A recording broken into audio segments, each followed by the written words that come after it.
Saya mau langsung melanjutkan perbincangan ke Pak Toto. Pak Toto menanggapi Pak Bobi tadi keterangannya atau penjelasannya bahwa muncul larangan investigasi atau tayangan jurnalisme investigasi itu karena ada presiden buruk sebelumnya, ada tayangan investigasi kriminal yang kemudian nanti dikhawatirkan bisa memunculkan ide-ide kriminal, kemudian ada terkait dengan sensor-sensor juga karena ini lembaga penyiaran. Bagaimana tanggapan dari Dewan Pers? Yang pertama begini ya, bahwa yang namanya jurnalistik itu dasarnya adalah Undang-Undang Nomor 40 tahun 1999.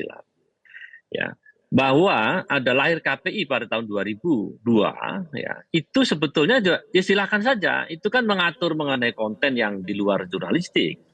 Kalau jurnalistik sudah jelas. Independensi jurnalistik itu kemudian diwujudkan oleh pemerintah di era reformasi dulu dengan membentuk yang namanya undang-undang dan wujudnya adalah Dewan Pers.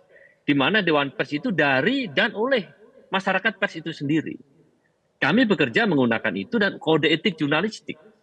Nah, maka di dalam konteks ini ya tidak terlalu relevan kalau cuma satu kasus kemudian jadikan satu alasan untuk kemudian ini hal yang biasa saja yang sudah lama ada.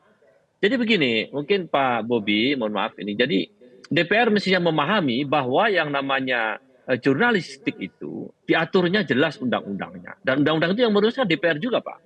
DPR sama pemerintah. Ya. Kemudian mengenai konten yang disampaikan oleh Pak Bobi itu begini, independensi itu harus diwujudkan mulai dari dasar, Pak. Misalnya begini.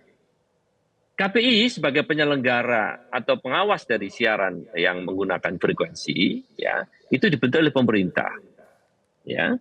Mereka juga diuji kelayakan melalui pemerintah. Artinya apa? Melalui DPR maksud saya. Artinya apa?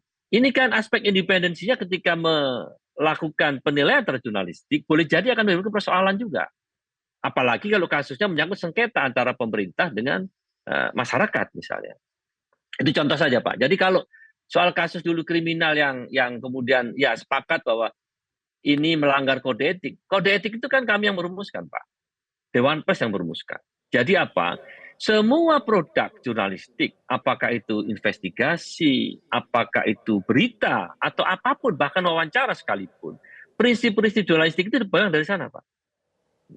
Jadi artinya ini saya lihat memang komunikasi yang kurang baik ya. Komunikasi yang kurang baik antara DPR yang tadi juga diakui oleh Pak Bobi dengan masyarakat pers khususnya.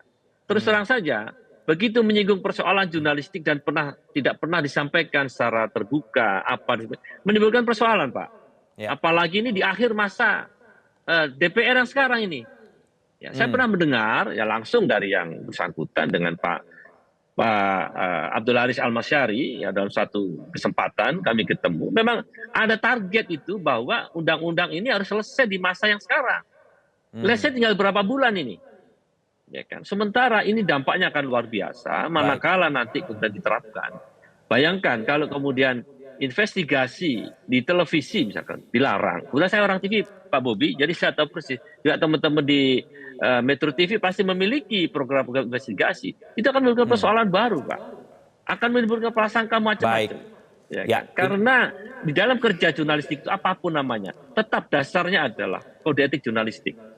Baik, ada kode etik jurnalistik yang dipegang tadi begitu ya oleh Dewan Pers dalam menciptakan sebuah produk jurnalistik yang kemudian disiarkan di masyarakat. Saya mau ke jelajahi cara baru mendapatkan informasi. Download Metro TV Extend sekarang.